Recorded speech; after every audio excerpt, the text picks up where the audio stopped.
Yeah. You gotta work. You gotta work, grind, shine, it's mine. Gotta show everybody it's my time. Getting here, you gotta work, grind, shine. Never mind who talking down, cause they lying. Don't talk, you gotta work.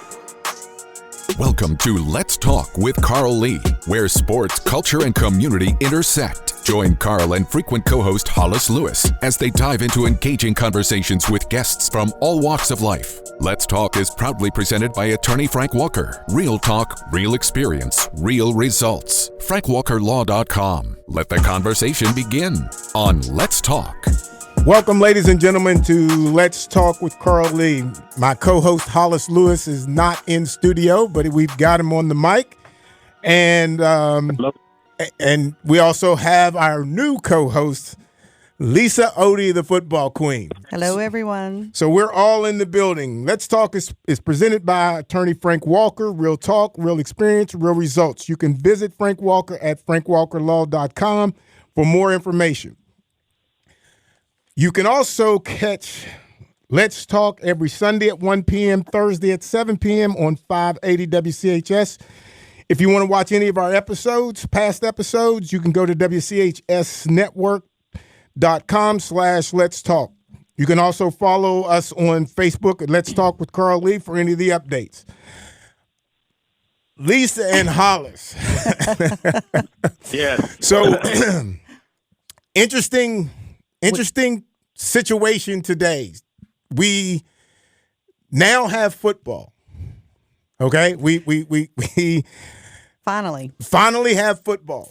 But Hollis, there's some legalities, how did we get here?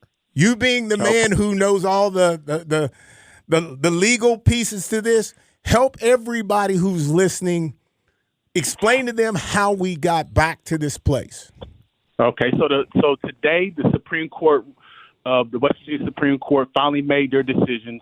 And basically how we got here, we had injunctions. Again, we had the whole playoff debacle. I'm sure everybody who's listening or aware of high school sports in West Virginia is aware of that, as far as like the reclass system, and it kind of screwed up the point system, and they didn't kind of know where to go as far as seeding and placing people who should be in the playoffs, who should not be in the playoffs in the four divisions. So from that, we had injunctions filed in Wood County. We had injunctions filed in Mason County. And I even think there was more injunctions to be filed. But the main ones were in Wood and Mason County. Basically, in Wood County, they wanted the point system changed. In Mason County, they wanted the play-in game. And the WVSSAC, they filed a writ of prohibition of those injunctions. So basically what they wanted to do was just, squash those injunctions that were ruled in those county circuit courts and just come back to the original format that we laid out as the WVSSAC. So today, I think it was today or yesterday, the Supreme Court finally made a ruling, which kind of held up the playoffs for the past week and a half. And basically the Supreme Court, they have some case law precedent. So basically what they said is, a general rule, the court should not interfere with the internal affairs of school activities, commissions, or associations. So basically what that means is that, as a general rule, the court, the WVSSAC has carte blanche to do as they will as far as reclassification, as far as the point system, and they can lay it out however they deem best for this season. Just to give you some more context, and this is directly from the Supreme Court ruling, the order that was issued. Again, I think it was today or yesterday. And this is a quote: "We have repeatedly held that the manner in which the WVSSA applies its rule is not subject to judicial review. Decisions properly within the purview of the legislative grant of authority of the WVSSAC under the West Virginia Code," I won't give you the code number, "are not subject to judicial review," end quote. It's based on Commissioner V. Webster, a case that took place in 2011. So again, this was fairly simple ruling. This is plain language. I mean, this is, these legal documents can be very, very complex to understand, but this was one of the more simpler ones from the West Virginia Supreme Court. So basically they said, hey, WVSSAC, is within their authority to do as they will, long as they're acting within the legislative boundaries of their duty. Okay, so me being the simplest person in the room, so what you're telling me is the SSAC can do really basically whatever they want. That's what I take it as. And nobody can necessarily critique it, reverse it, or what? Long as they're not acting outside of the scope of their authority. So, and I'm guessing from what this says is that, as far as reclassifying, as far as what point system is going to be used and all that, that's within the authority of the WVSSAC. Now, if they go outside of that, then it's subject to be reviewed by court. But long as they're acting within the scope of their authority, it is what it is at this point.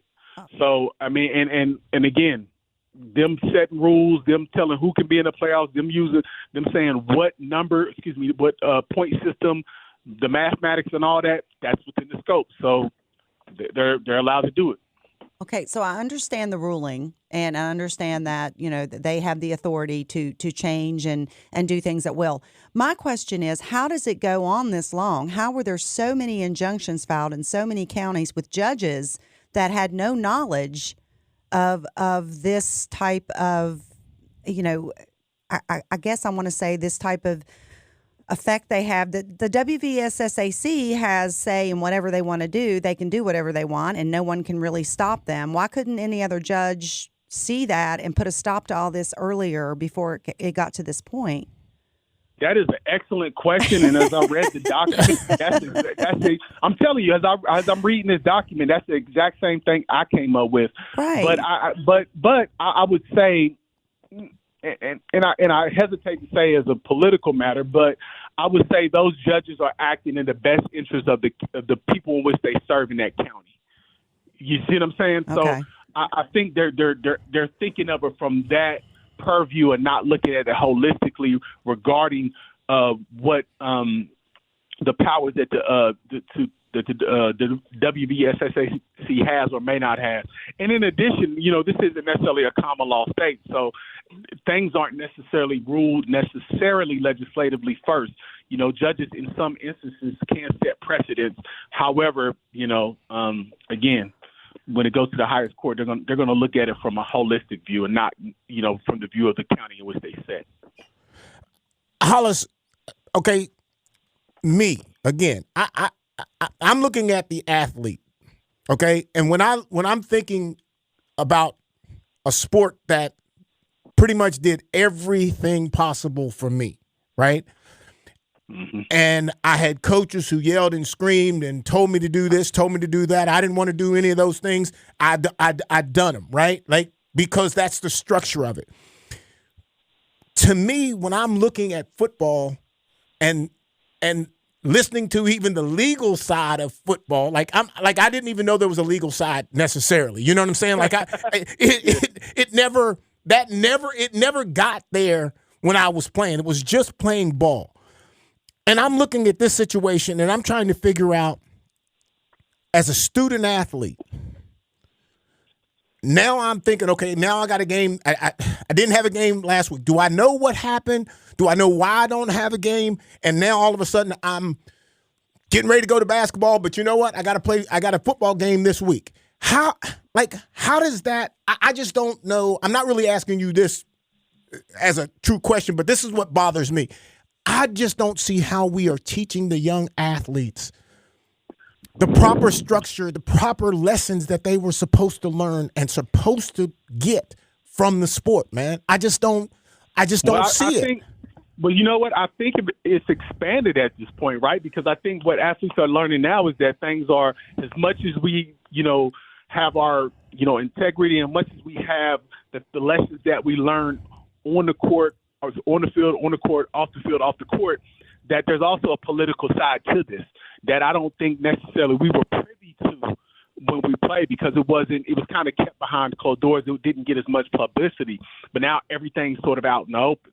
So I think, we're adding lessons, if you will, and these are tough lessons because the thing that bothered me the most about this is that when I look at schools like Capital, when I look at schools like St. Albans, who were told that they were going to be or had the glimmer of hope that they made the playoffs, and then they have to walk that back. The kids were ready. I'm sure they were practicing, and they were excited about another opportunity, another bite at the apple, but now that's not going to happen. Right. So I think that's the thing that bothers me the most about this. Well, and I'll tell you another aspect of it that really bothered me, and Carl and I had this conversation before we came on air, Hollis, was the fact that there was a play-in game scheduled for Tuesday evening, according to one of the injunctions, I think the one in Wood County, correct? And Mason. I'm sorry, Mason. And Yes. Tulsa and St. Mary's were scheduled to play a play-in game last night, Tuesday evening, at Herbert Hoover High School. But then the Supreme Court ruling came out about 2 hours before the kickoff, of course, and St. Mary's was already in Elkview before being sent home. So why would that even be on the table if the ruling had, like, why would the coach take his team, travel to Elkview, tell his team we're going to do this playing game when the ruling hadn't really come out yet? I mean, you talk about broken hearts going back to back to their hometown. That's a hard lesson if we're going to talk about hard lessons to learn. And how do you readjust and get ready to play that game 3 days later or 4 days later?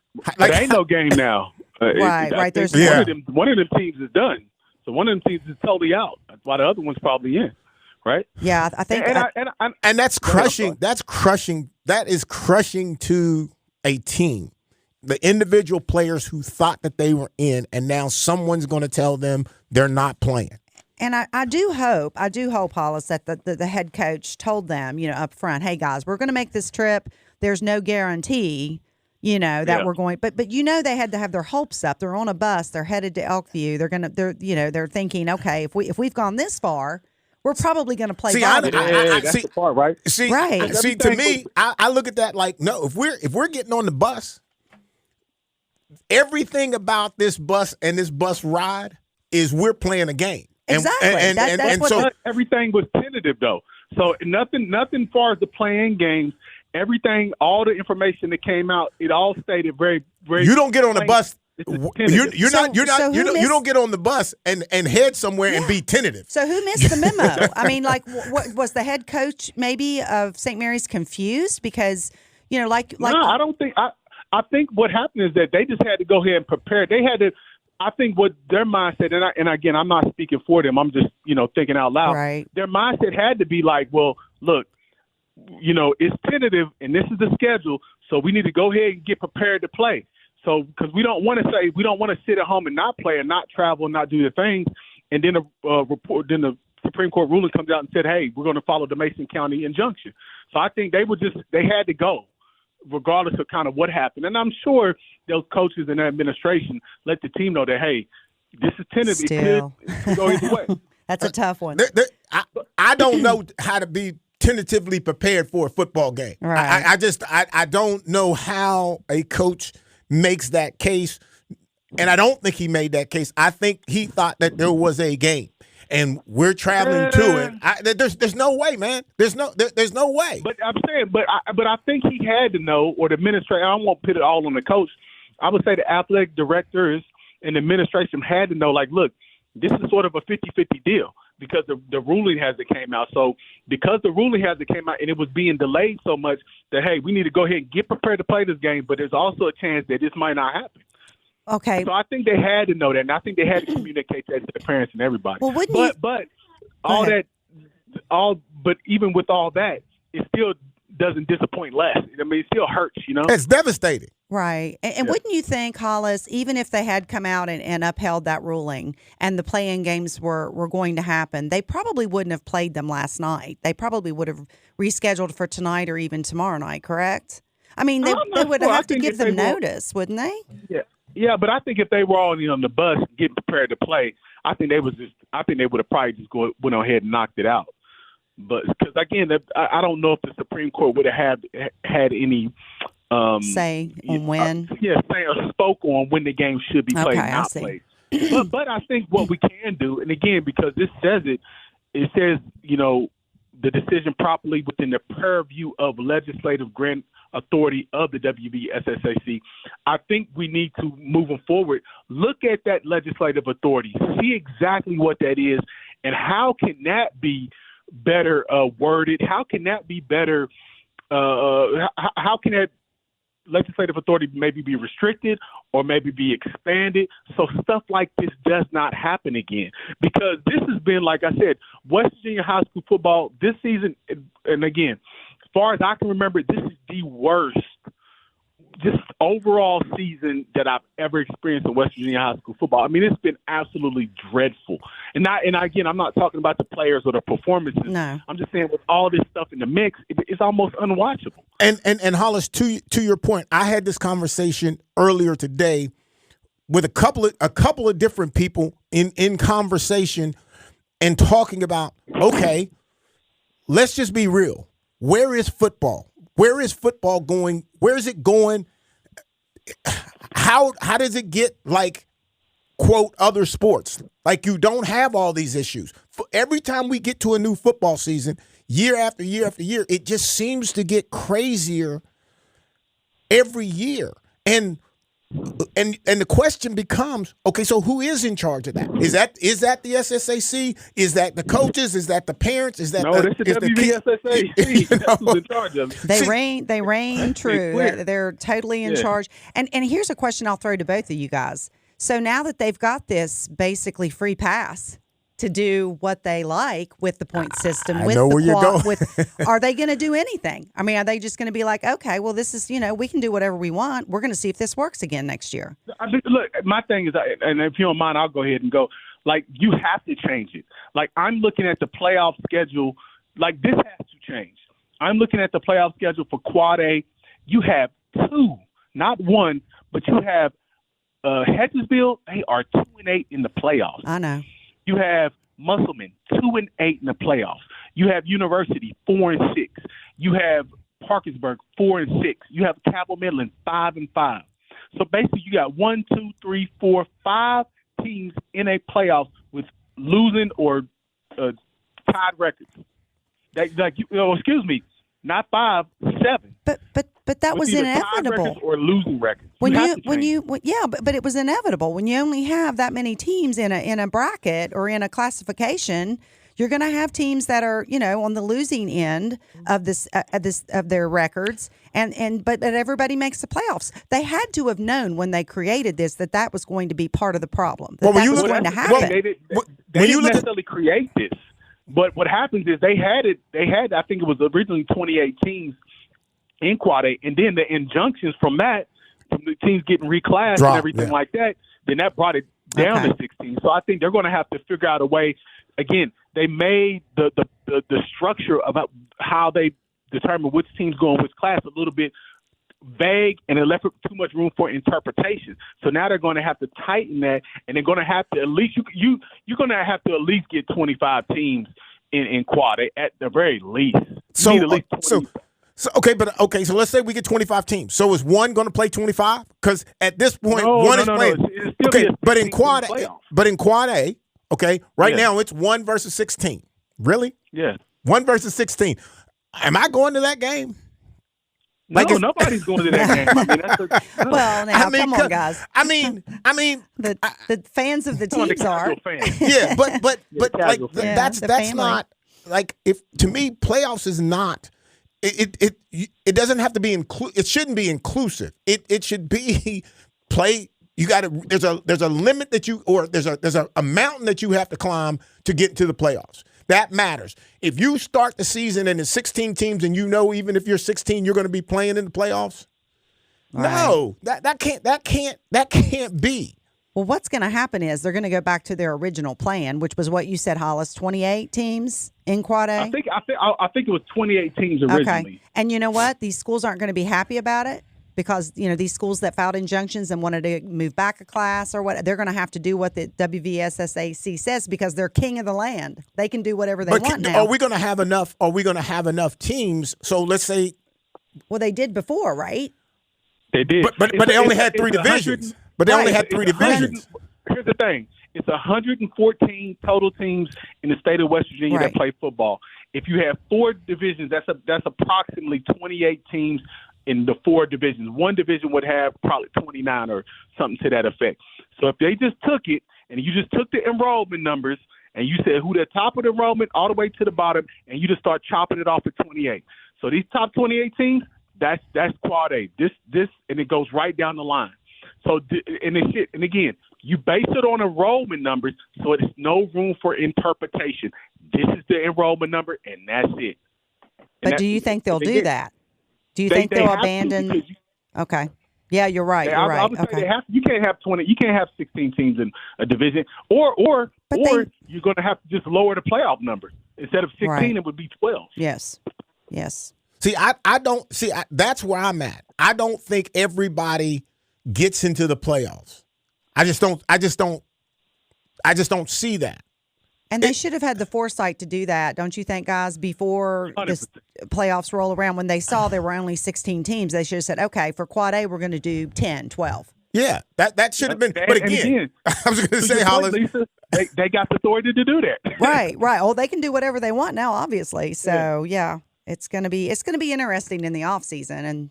And I don't know if I've ever seen a situation to where an organization, and this is not specifically targeted at the SSAC, but I'm not sure I've ever seen or heard it's said out loud that somebody has total control. That's like, I you know what I'm saying? Like, I don't like. That's a misnomer. I want to make sure we're clear on that. They don't have total control. Well, they have control within the authority in which they were granted. So if they step outside it, just like what happened at the beginning of the season when they made this weird complex rating system to figure out which schools going which which classification. That was sort of outside of what they could do, and they made it. And they left too much. It was too vague, right? So they have control within the purview of their authority. You know what I'm saying? So I want to make that clear. But do we know though? Who knows where that authority ends? But it's legislatively granted. So if you look at, and again, it's West Virginia Code 18225. If you look in that code, you're looking within the WVSSAC rule book that will lay out, which I'm not. That would be too laborious and that'd be too boring. So but that lays out their authority within those documents. I don't know about you guys, but it kind of leaves a bad taste in my mouth knowing that pretty much all these injunctions were filed and all these judges said this and that. And then all of a sudden the Supreme Court steps in and says, hey, guess what? They're in charge. You're not. You have no authority here, and they're allowed to do this within reason.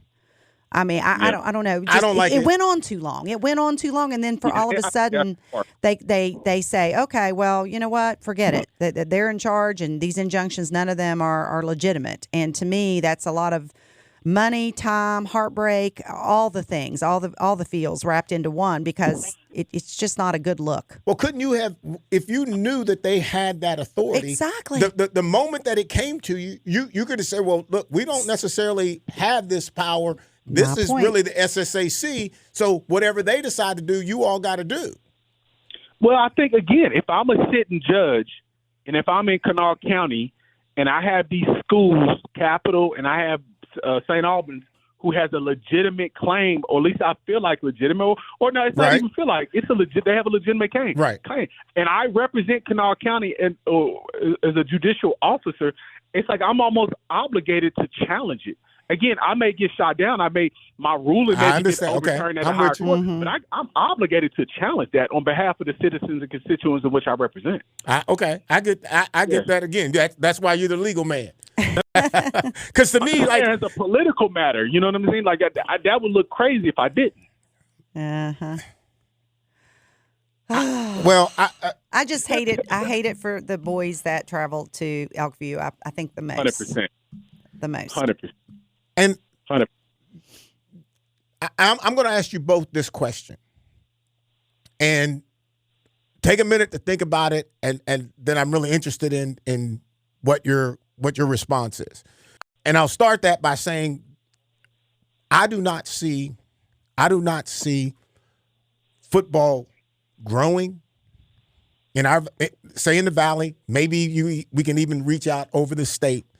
I don't see our football structure being something that is beneficial to all the kids. I don't feel like they're getting what they're supposed to be getting out of this. This is not about D1. This is not about, making it to the pros or none of this. This is about just simply the life lessons and the fun and the challenges that come with winning and losing. To me, I feel like we've lost that here. I just would say that I feel like it's being taken over by individual kinds of people who have agendas. That have an agenda. They want to win a championship as a coach. They want to do this. They want to do that. But no one is really looking for that kid that's sitting on the bench.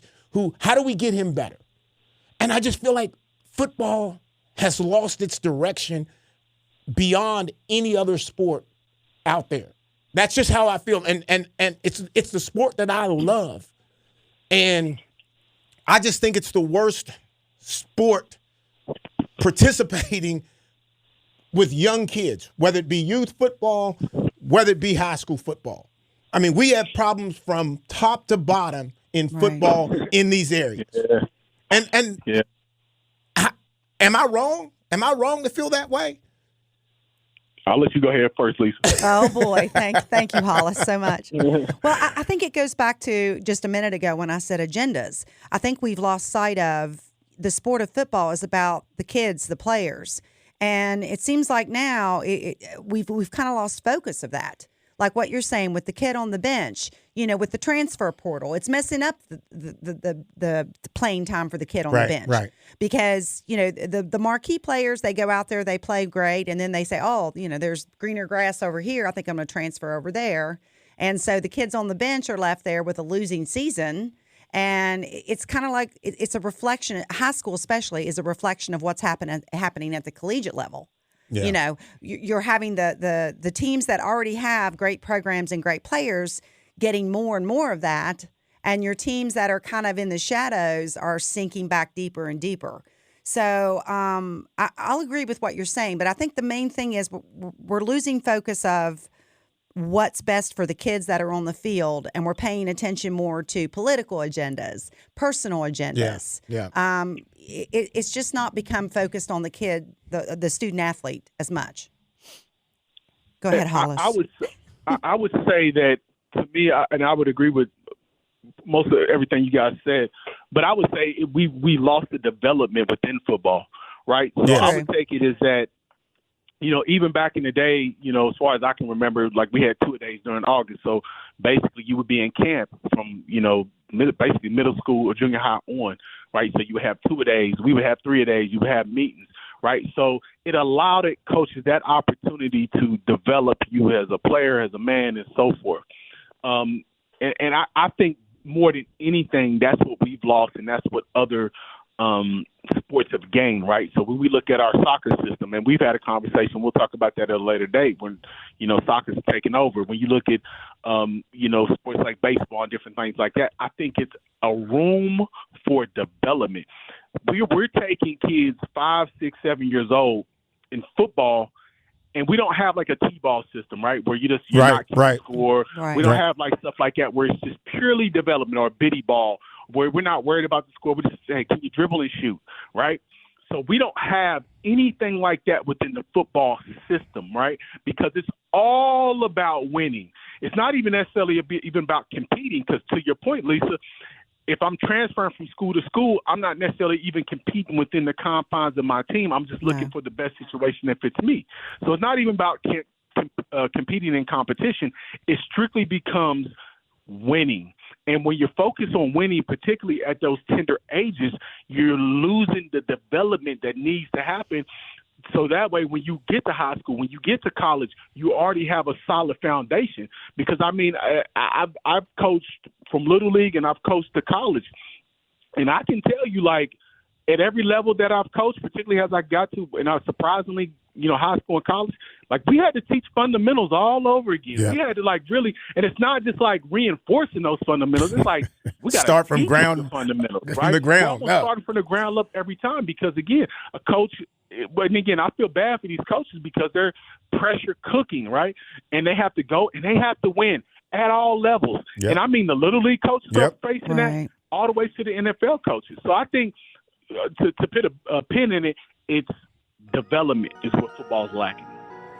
All right, well, ladies and gentlemen, we're going to take a quick break, and then we'll be Let's right Talk back. with Carl Lee is presented by attorney Frank Walker. Real talk, real experience, real results. FrankWalkerLaw.com. Comment on episodes, ask Carl and Hollis questions, or suggest topics at our Facebook page. Search for Let's Talk with Carl Lee, and remember to like the page to become part of the conversation. Let's face it, bad things happen to good people. Seriously injured in a car accident, trucking accident, or even wrongfully arrested. Life happens, and when it happens to you, you will need sound legal advice and aggressive representation. That's when you call attorney Frank Walker at 304-413-0179. That's 304-413-0179. Lock it in your phone, text it to a friend. 304-413-0179. Or visit online at attorneyfrankwalker.com. Find previous episodes of Let's Talk at WCHSnetwork.com/Let's Talk. This is Let's Talk with Carl Lee. Now, back to the conversation. All right, ladies and gentlemen, me and Lisa are still here, and my co-host Hollis Lewis, he's a busy man. He had to get out of here today. Want to give a shout out to Frank Walker, who is our sponsor and a friend of mine who I haven't actually seen in a long time. Let's Talk with Carl Lee is sponsored by Frank Walker Law. Real talk, real experience, real results. For more information, you can find him at FrankWalkerLaw.com. All right, Lisa, interesting conversation prior to this one. WVU and Marshall. Yes. Now, I am the guy who said I wasn't thinking that either one of them would probably make the playoffs, and I thought both coaches were really in a bind. Okay. Now, I think there's one of them is particularly in a bond for sure. I think Neal Brown, Yes. I think, is definitely absolutely has some issues at this point. yes. And I think I know where you're trying to go, but before you get there, Okay. I want to I feel like, what we do as fans, okay? Mm-hmm. I think what we do as fans, we start the ball rolling with, oh, we don't like the coach no more. We need to get a new coach, blah, blah, blah, blah. right. And I think when you look at Marshall specifically, Mm-hmm. and again, I was on that wagon.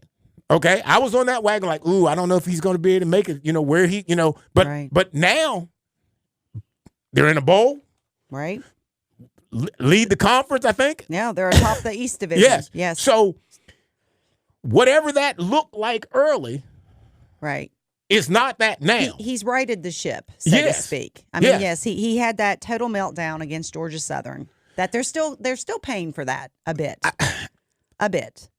But they are going bowling. I think when the fans get excited when they get that information, do you? Let's say you were yelling, "No, we don't want Huff. We want to get him out." Can you honestly now say, "Okay, maybe I was a little too early in judging him"? Are you willing to do that? Is the average fan really willing to do that, or do they just like, oh gosh, our team is really good, and leave it there?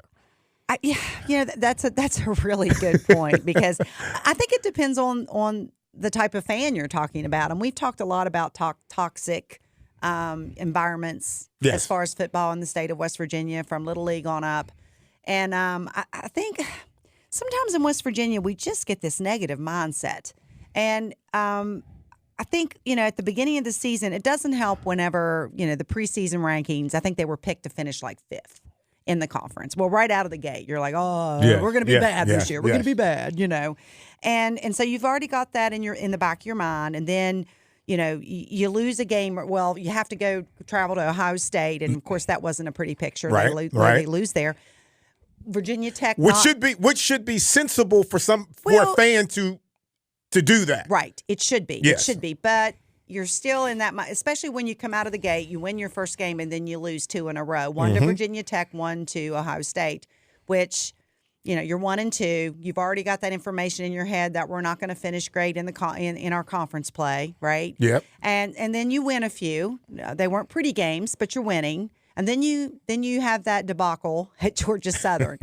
That was the one that really put the fans over the edge, I think. I think they could have handled the losses with the Hokies and the Buckeyes because those are expected losses.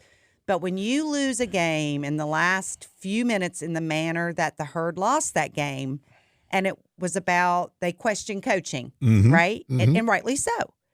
And so, but now, Huff's found a way to turn the like I said, to right the ship, and they're winning. They're atop their division. Now they may need some help. They need some help. They need some losses, I think, from like James Madison and Georgia Southern coming back to haunt them.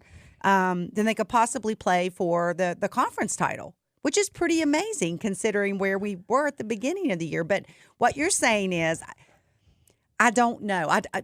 Fans have, like we've said this before, fans have short memories, right? Right. So I think if they can get to that point where they win the division and then they're in the conference game, to win the conference, I think people will change their opinion on Huff. But as soon as he loses a game, I think they're going to go back to that square one as, oh, he's not good. We need some different, blood down here. Well, and winning and it's about winning again. See, yes, and winning like a playoff game or a bowl game, that's not easy.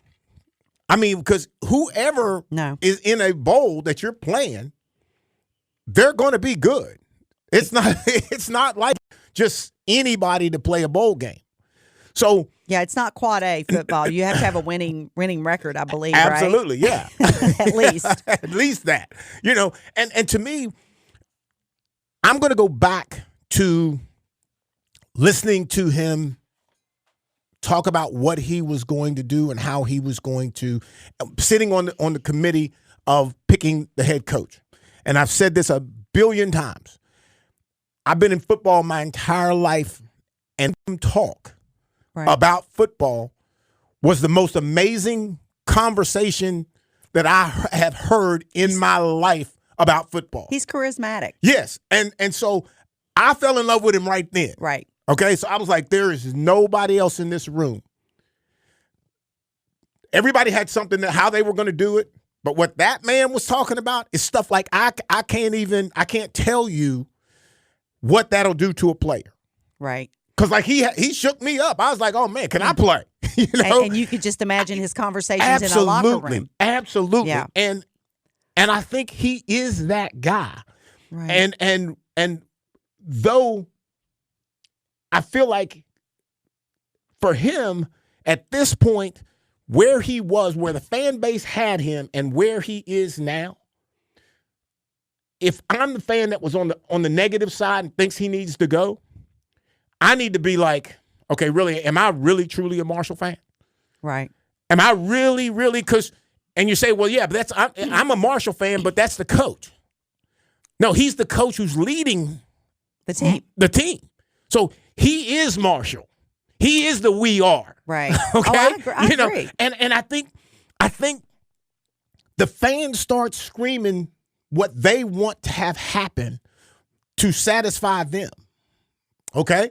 And that's not fair because when you watch those players a week ago, right, and they won the game, and you watch those players jump at him and high-five him, that's a whole different coach-player relationship. Right. I'm not running up to Bud Grant and high-fiving him. No. You know what I'm saying? Exactly. That's a whole other animal. thing, Yeah. And to have that coach that you can feel that kind of bond with, right, that's an amazing thing for every single player who can appreciate it. I agree with all that you said. And that's one aspect of being a head coach at a college. But we all have to remember, we all have to go back and remember Doc Holliday. Doc Holliday won Coach of the Year in Conference USA, and weeks later they let him go. And so we're not just looking at interaction between the players and the fans and winning. We're looking at, I guess, in the world of NIL and the world of media, they want a coach that's going to, and Huff's given them this. I will say this. Huff has given them that face of Marshall. What is the personality? Yes. Going to hometown functions, being a part of the community, which was part of what Marshall wanted, and part of the reason I believe Doc Holliday was let go. So, but now I think it bounces back and forth between fans wanting to win. I mean, I just think fans sometimes are just so out of touch with reality. They just want something out of a head coach that they want it all. And that's a great concept and a great thing to strive for. But sometimes you just got to pick, okay, which part of this are we going to go with? Is it the winning aspect of it, or is it being part of the community? And be fair and say to yourself, where did I think Marshall was going to be when the season started? Exactly. And even if you said, well, I just don't think Huff can do this, so I don't see Marshall. They might win 5 games. They might win 4 games. I don't know. I just don't think that they're going to be anything. Right. Okay? Now, where we are now, okay? Could change quickly, though. It could change, but if he loses all 3 of the last games of the season, that's a whole different story in Huntington. Yes. And right now we're optimistic. See, to me, I'm thinking that you're either in or you're out, right? Like, I've been out, and I was out not because I wanted to see him go, because I like I said, he's got me, right? Right. I could play for him any day, regardless of the record. Yeah. But I felt like for the fan base, they just weren't. They weren't willing. We've got spoiled, with championships and Bobby Pruitt. We just got spoiled there. And now every coach that comes has to be that, has to get us to that space. Well, that's not an easy task. You also have to build a team and keep players. And now with the NIL situation, how do you do that? Right. That's the bottom line. I think that is the key. The whole dynamics of college football are completely different than they were back in the 90s when Pruitt was winning championships. Right. I'm sorry. And we've talked about yes, that. and the fans don't change. No, the fans still expect the traditions that they had back in the 90s when it's not the same landscape. And again, nobody has ever had, nobody in Marshall's history has ever had a player like a Randy Moss. No. I mean, let's just be honest. Randy Moss I could coach Randy Moss. Sure. And potentially have a chance at a Super Bowl. Right, exactly. I'd skip all our college stuff. Let's just go to the league. He'd make any quarterback look good. Absolutely. So you can't just ignore that piece of it and be just realistic in the challenges that Huff has. He does have NIL issues. Right. He's got to compete with that. Now, right. And if I don't like him, and if I don't think think he's the right guy, well, I'm not gonna put no money up for that, right? I mean, so there's that problem. So there's that problem as well. And I don't want to say this in a negative way. I don't know how else to say it though. People's memories, they're so short. Yeah. They forget us going out to South Bend, just a few years ago and pulling off one of the biggest upsets in college football history. Really, it was. And Marshall is known for that. We sneak up on people. We can somehow find a way sometimes to win. But when we don't do it, boy, they're so quick to throw stones. I mean, if you go back to your point, if you go back and you look at great wins, great wins. Great wins. Marshall's great wins. And you put the coaches connected to that. Huff's in that ballpark. Yeah, sure he is. You know what I'm saying? You have to put him there. He's earned in that it. ballpark. He earned it. You know what? In fact, he probably earned it more than the others because he's dealing in a whole different era. Valid point. Of keeping players and trying to, keep a team that has a winning record together. There's no way Marshall keeps Randy in an NIL. None. Chad Pennington, he's not staying. That team would never have existed. It would not today. existed. No. They'd have been gone all over the place. And that's and again, people forget. It's easy to forget, but our role for Marshall, the support to Marshall is like, I'm telling you that Coach Huff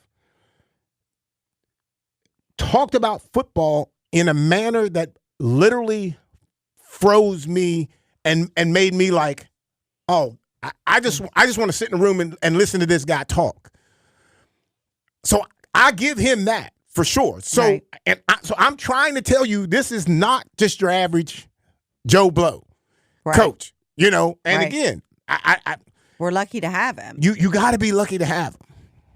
But we also know how fickle fans are and how fickle really the administration at Marshall can be, because we know, look what happened to Doc. They had their minds made up. Yeah. And it didn't matter how that season ended.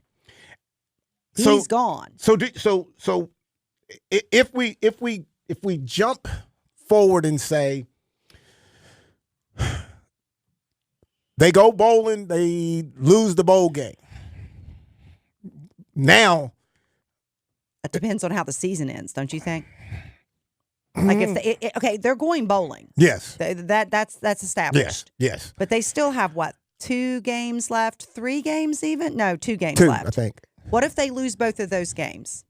And in a fashion that's not close at all, like a meltdown at Georgia Southern. That type of scenario. Then what's the fan base going to how will they react? Well, my question before I can answer that is how important is so what was the goal going into the season?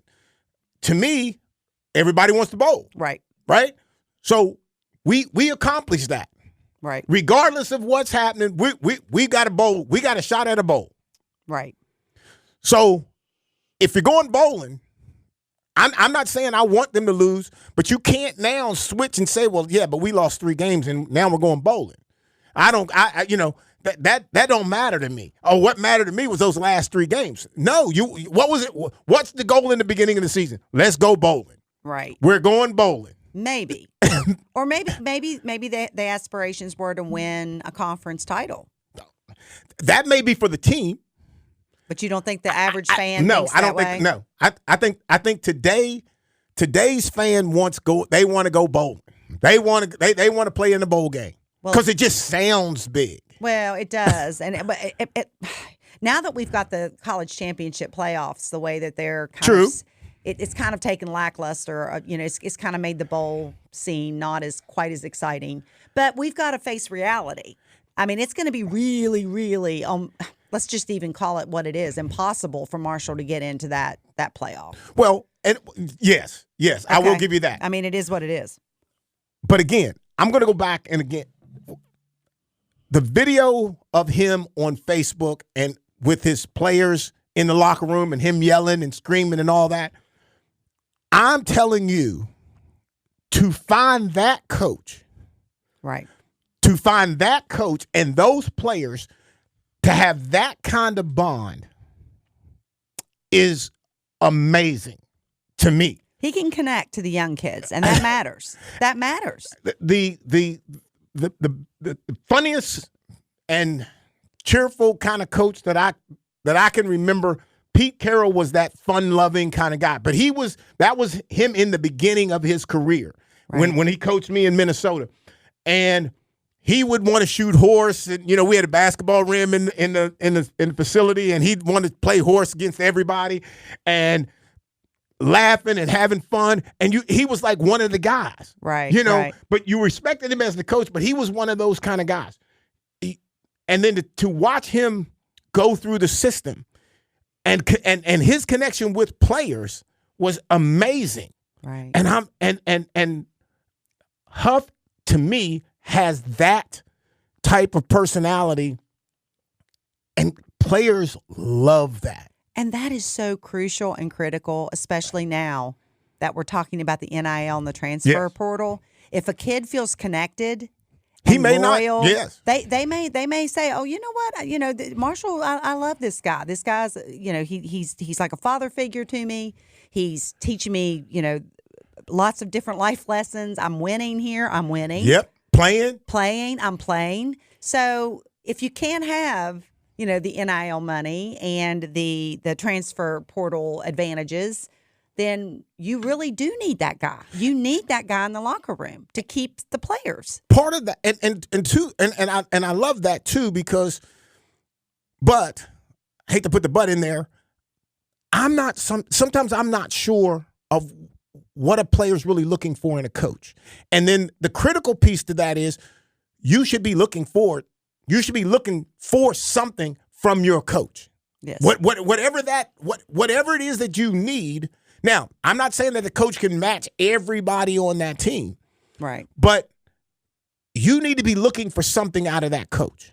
Sure. Whether it's what he knows, how he pushes you, which is a confusing kind of piece. The pushing piece of it, when I push you, you could take that personally.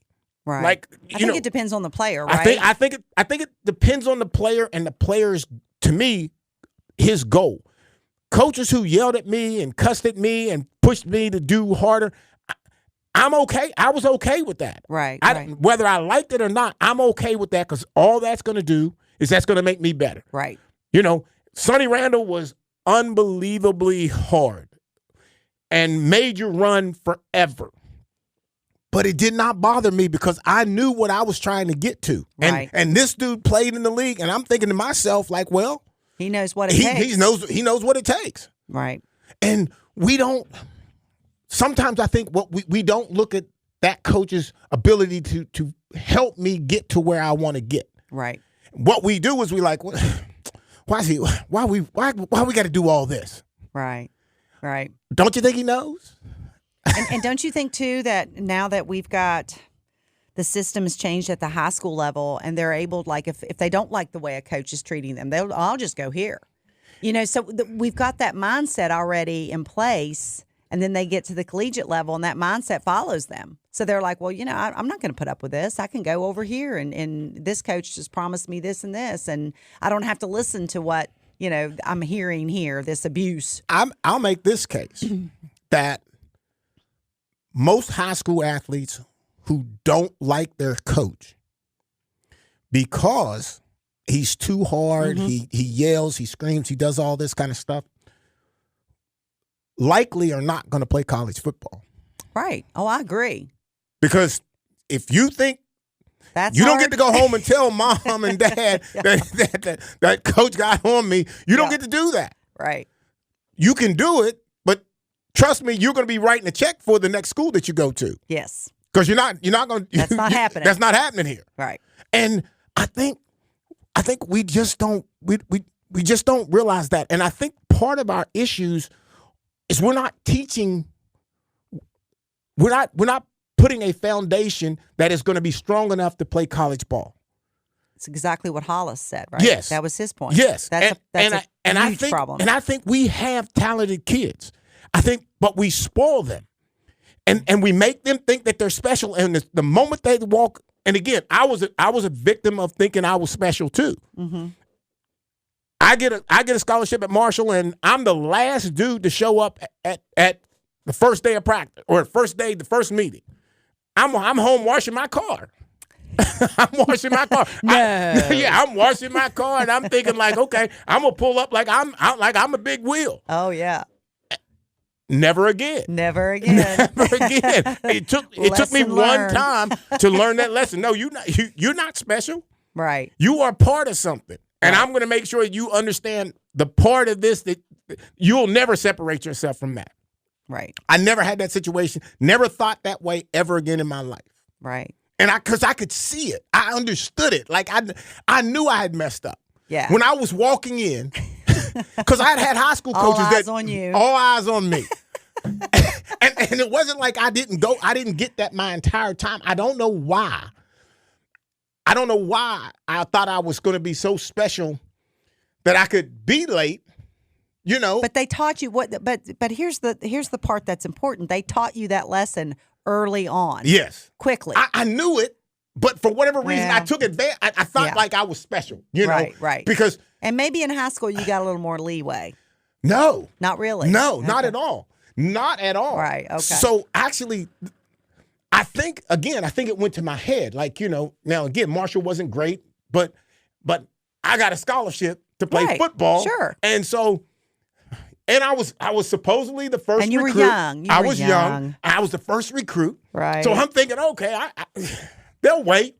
I'd have loved to have been a fly on the wall. I would have loved to seen that go down. They'll wait for the meeting. They'll wait for me to get there. I'm just and it was horrible. Like, I mean, it was I paid for that, and it never again. Yeah.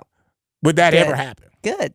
And that's part of what's missing right now, I think. Absolutely. And we got to go, but I want to say this, Lisa, and here and kind of get your feedback on this. I believe that most kids today do not have the ultimate respect for the coach and what he says. Because you hear them mumbling different stuff. Coach says something, and then you say something. Coach says something, and you say something.